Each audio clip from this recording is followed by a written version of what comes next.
Le colloque annuel du groupe Agrica s'est tenu le 18 juin dernier au Salon de l'Aveyron à Paris.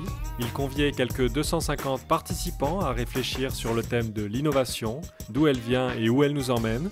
Il nous paraissait important, dans le cadre de ce colloque, de faire une réflexion, de faire un point sur globalement l'ensemble des innovations, mais vu sous un angle plus prospectif, dans le sens en quoi ces innovations sont à même à changer notre société et plus globalement le monde dans lequel on vit et la place de l'homme dans cette société.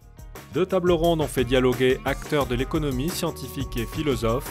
Les fortes mutations économiques et sociales, engendrées notamment par le numérique, étaient au cœur des interrogations. Alors je pense que dans les innovations en cours, il y a trois conséquences macroéconomiques majeures. La première, évidemment, comme toutes les innovations, ça va être la transformation du type d'emploi que l'on va avoir. C'est-à-dire que tout un tas d'emplois vont disparaître. En revanche, de nouveaux emplois vont être créés. La deuxième conséquence, c'est qu'on a une forme d'innovation qui est associée à pas mal de concurrence.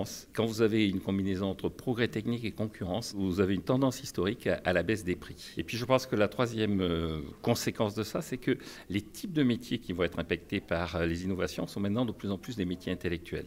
Avant, ça avait été beaucoup des métiers manuels, soit dans l'agriculture, soit dans l'industrie. Maintenant, l'enseignement est en concurrence et connaît le résultat des innovations au travers de ce qu'on appelle les cours en ligne, les MOOC en anglais. La santé aussi, le rôle du médecin est complètement changé. Est-ce que ça prend l'innovation ? C'est une bonne question. Moi, je crois que le présupposé, enfin le socle de l'innovation, c'est d'abord ne pas avoir peur. Quand on a peur, ça limite notre capacité d'action. Ce qui s'apprend, c'est aussi aiguiser sa curiosité. Être curieux, s'ouvrir, aller chercher du souffle ailleurs.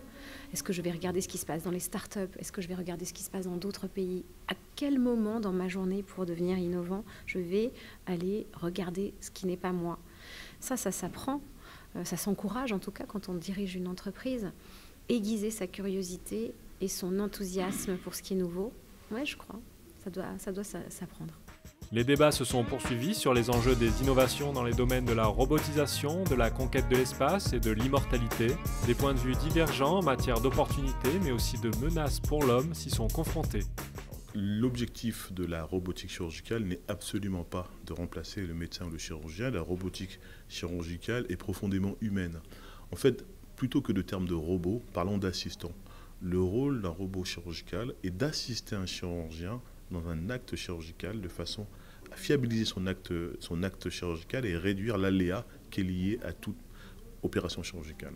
Nous avons développé des techniques pour nous rendre autonomes par rapport à la nature. Mais l'ironie, c'est que nous sommes mis à fabriquer des machines autonomes. Donc nous fabriquons de l'autonomie. Et fabriquer de l'autonomie, c'est par définition nous mettre nous-mêmes à l'écart de ce que nous fabriquons. Le pilotage automatique de l'avion est bel et bien une machine automatique qui me met à l'écart, à telle enseigne que fréquemment on a peur lorsque le pilote reprend les commandes de l'avion. C'est paradoxal, mais c'est comme cela.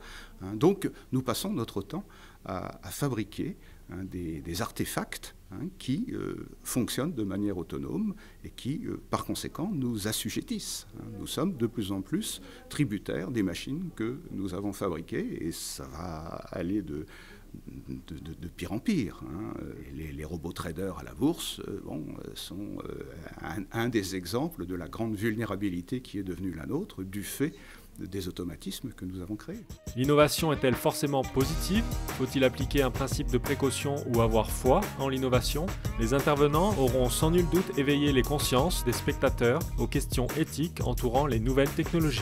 J'ai trouvé ce colloque d'un très, très haut niveau, puisqu'effectivement, on est passé assez rapidement d'exemples d'évolution de technologie à une réflexion beaucoup plus large sur la place de l'homme dans cette société et comment l'homme va pouvoir vivre et comment il va évoluer avec cette nouvelle technologie, puisqu'on s'est même posé la question de savoir s'il pouvait devenir immortel. Voilà.